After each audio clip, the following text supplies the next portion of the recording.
del Instituto Nacional Electoral. Y en esa sesión se aprobó la autorización de 8 asociaciones políticas nacionales para que puedan intervenir, probarse, medirse con las votaciones y con la ciudadanía. Sin embargo, de esas 8 organizaciones o asociaciones, 6, según se ha analizado, y lo vamos a comentar un poco más adelante con Gibran Ramírez Reyes, pues mire, nos da a entender que están afiliados o cercanos a Morena. Entre ellas está un organismo que tiene mucho sustento económico y desde luego de apoyo, donde se juega también con la fe religiosa. Estamos hablando de la Iglesia de la Luz del Mundo, constituida esta asociación de entrada por 25,000 personas. Para hablar de el tamaño de esta organización y de la influencia y la importancia, le hemos invitado al doctor Roberto Blancarte, profesor investigador del Colegio de México, sociólogo de las religiones y las creencias, quien está en la línea, enlazado con usted y con nosotros. Doctor Roberto, gracias por estar aquí. Muy buenas noches. Buenas noches, con mucho gusto. Roberto, ¿se encamina la Luz del Mundo a ser un partido político? ¿De qué estamos hablando cuando la Iglesia de la Luz del Mundo está liderada por un hombre que está en prisión en Estados Unidos por varios delitos de índole sexual? Sí, bueno, yo creo que hay que, digamos, para poder analizar con cierta objetividad lo que está pasando en materia política, hay que distinguir lo que sucedió en términos penales con esta condena al líder de la iglesia, Naasón Joaquín. Los intentos, ¿perdón? Naasón Joaquín. Naasón Joaquín, sí, con los intentos para tener una expresión política ligada a sus, digamos, creencias religiosas.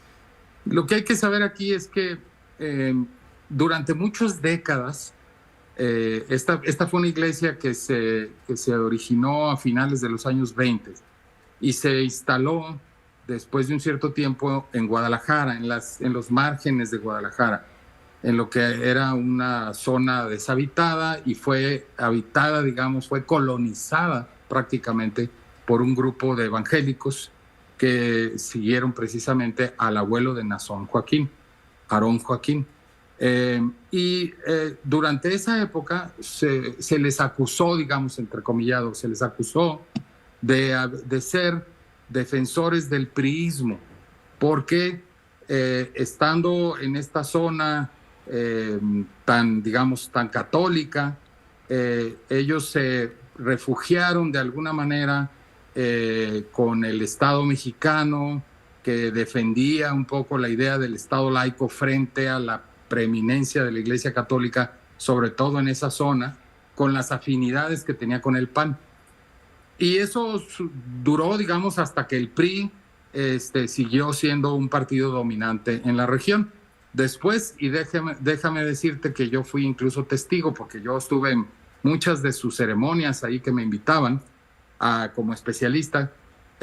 Yo estuve allí y más de alguna vez vi cuando el PRI se empezó a resquebrajar, que llegaban diputados y líderes políticos de todas las otras organizaciones políticas, por ejemplo del PAN y de algunos otros partidos.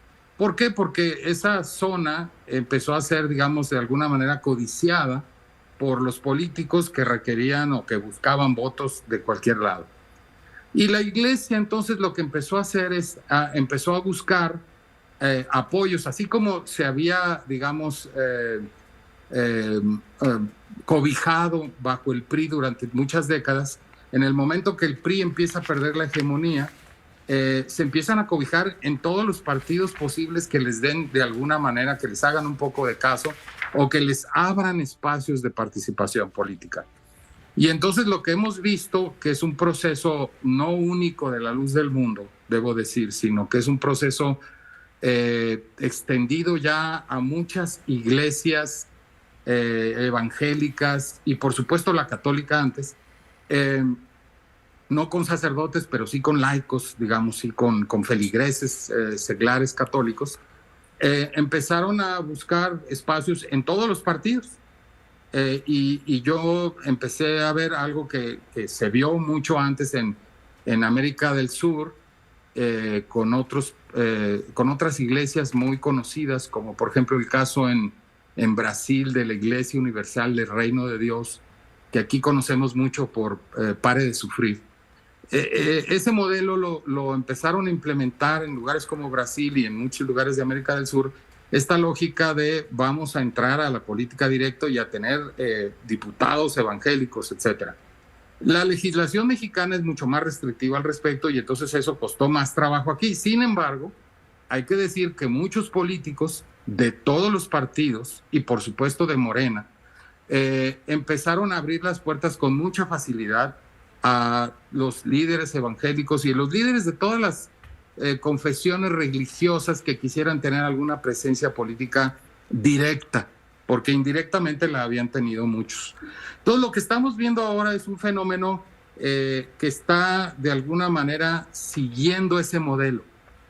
Ahora, lo que es curioso, lo que es hasta cierto punto paradójico, es que cuando yo, por lo menos, yo conozco esa iglesia de la Luz del Mundo hace más de 30 años, y platiqué con el papá de Nazón y con Nazón, y todos ellos decían que ellos defendían el Estado laico, que ellos defendían la separación Estado-Iglesia, porque precisamente estaban en la lógica de defender el Estado laico, oponiéndose a las pretensiones que durante mucho tiempo tuvo la Iglesia Católica.